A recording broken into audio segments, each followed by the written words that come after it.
السلام علیکم دوستو، عباسی حکومت کے آخری دور میں ایک وقت وہ آیا جب مسلمانوں کے دارالخلافہ بغداد میں ہر دوسرے دن کسی نہ کسی دینی مسئلے پر مناظرہ ہونے لگا۔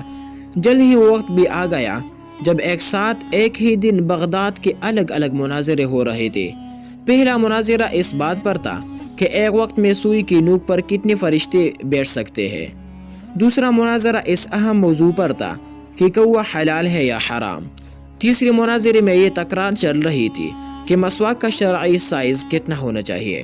ایک گروہ کا کہنا تھا کہ ایک بالش سے کم نہیں ہونا چاہیے اور دوسرے گروہ کا یہ ماننا تھا کہ ایک بالش سے چھوٹی مسواک بھی جائز ہے۔ ابھی یہ ڈیبیٹ چل ہی رہا تھا دوستو کہ ہلاکو خان کی قیادت میں تاتاری فوج بغداد کی گلیوں میں داخل ہو گئی اور سب کچھ تس نس کر گئی۔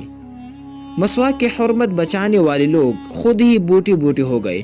سوئی کی نوک پر فرشتے گننے والوں کے کھوپڑیوں کے منارے بن گئے جنہیں گننا بھی ممکن نہ تھا۔ کوی کے گوشت پر بحث کرنے والوں کے مردہ جسم کوی نوچ نوچ کر رہے تھے۔